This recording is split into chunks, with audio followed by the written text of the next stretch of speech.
ஆண்டவரும் இரட்சகருமாகிய இயேசு கிறிஸ்துவின் இனிய நாமத்தில் உங்கள் யாவருக்கும் அன்பின் வாழ்த்துக்களை தெரிவித்துக் கொள்கிறேன். அருமையான தேவ பிள்ளைகளே, புதிய நாள் புதிய நம்பிக்கை தின தியானத்தின் மூலமாய் இந்த நாளில் கூட உங்களை சந்திப்பதில் நான் மிகுந்த மகிழ்ச்சி அடைகிறேன். அல்லேலூயா. இன்றைக்கு கூட கர்த்தர் நமக்கு கொடுக்கிற வார்த்தை என்ன? யாக்கோப்பு நிருபம் 5ஆம் அதிகாரம் 15வது வசனம் கூட வாசிக்க கேட்போம். அப்பொழுது விசுவாசமுள்ள ஜெபம் பிணியாளியை ரட்சிக்கும், கர்த்தர் அவனை எழுப்புவார், அவன் பாவம் செய்தவன் ஆனால் அது அவனுக்கு மன்னிக்கப்படும். அல்லேலூயா. விசுவாசம் உள்ள ஜெபம் பிணியாளியை ரட்சிக்குமா? அல்லேலூயா.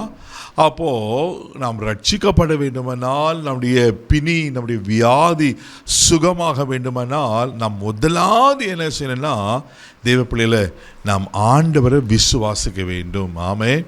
ரட்சிப்பு என்பது என்ன?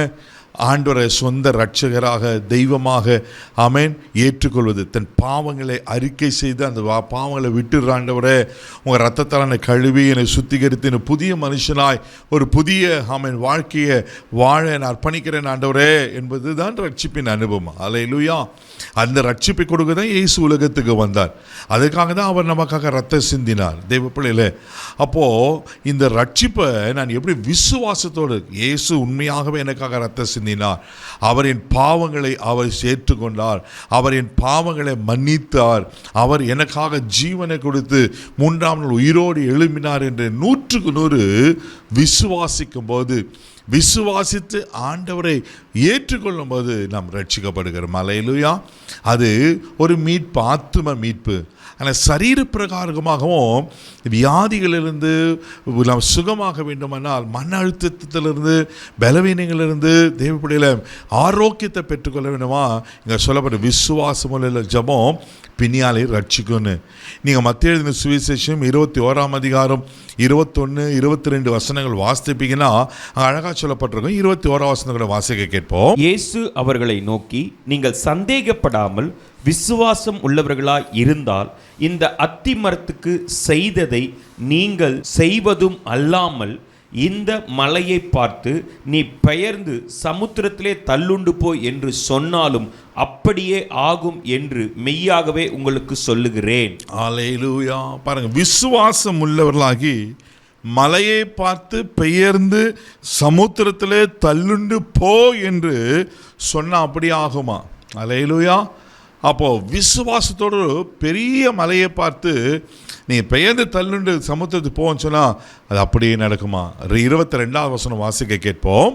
மேலும் நீங்கள் விசுவாசம் உள்ளவர்களாய் ஜபத்திலே எவைகளை கேட்பீர்களோ அவைகளை எல்லாம் பெறுவீர்கள் என்றார். ஹல்லேலூயா, ஹல்லேலூயா. விசுவாசம் உள்ளவர்களாய் ஜபத்தில் எவைகளை கேட்பீர்களோ அவை எல்லாவற்றையும் பெற்றுக்கொள்வீங்க. தேவ பிள்ளைகளே, ரட்சிப்பு மாத்திர சுகத்தை, ஆரோக்கியத்தை, நன்மையை, விடுதலையை, ஆமென், மேன்மையை எல்லாவற்றையும் நீங்கள் பெற்றுக்கொள்வீங்க. மார்க் சுவிசேஷம் 5ஆம் அதிகாரம் 36ஆம் வசனம் கூட வாசிப்பீங்கன்னா அங்கே ஒரு அழகான சம்பவத்தை பார்க்கணும். வாசிக்க கேட்போம். அவர்கள் சொன்ன வார்த்தையை இயேசு கேட்ட உடனே ஜெப ஆலய தலைவனை நோக்கி, பயப்படாதே, விசுவாசமுள்ளவனாய் இரு என்று சொல்லி.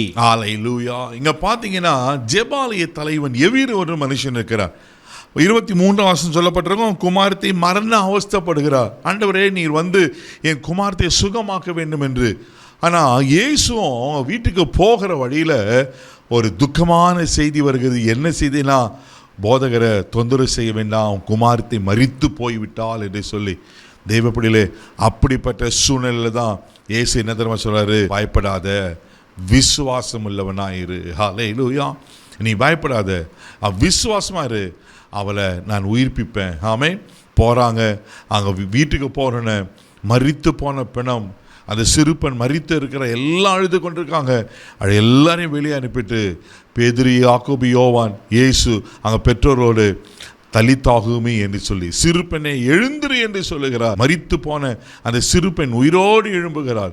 தேவ பிள்ளையில விசுவாசத்தினால், ஹல்லேலூயா, நீ விசுவாசிப்பீங்கன்னா தெய்வ மகிமை காண்பீங்க. விசுவாசத்தினால் நீதிமான் பிழைப்பான் என்று ரோமர் 1:17 வாசிக்கிறோமே. அப்போது நீங்கள் விசுவாசித்தீங்கன்னா எல்லா காரியத்திலும் தேவனுடைய அற்புதத்தை நீங்கள் பார்க்க முடியும். கண்களை மூடி நம்ம செபிக்கலாம்.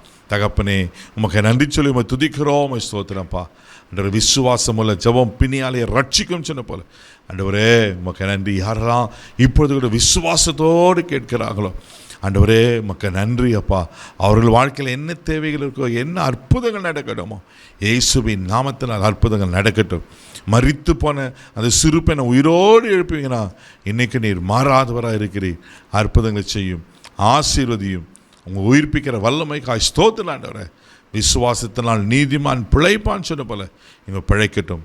இந்த நாள் முழுவதும் கரம் பிடித்து நடத்தும், பாதுகாத்துக்கிறோம். இயேசுவின் மூலம் ஜெபம் கேளும் பிதாவே, ஆமென். நீங்கள் விசுவாசிங்க, தேவனுடைய மகிமையை காண்பீர்கள். God bless you.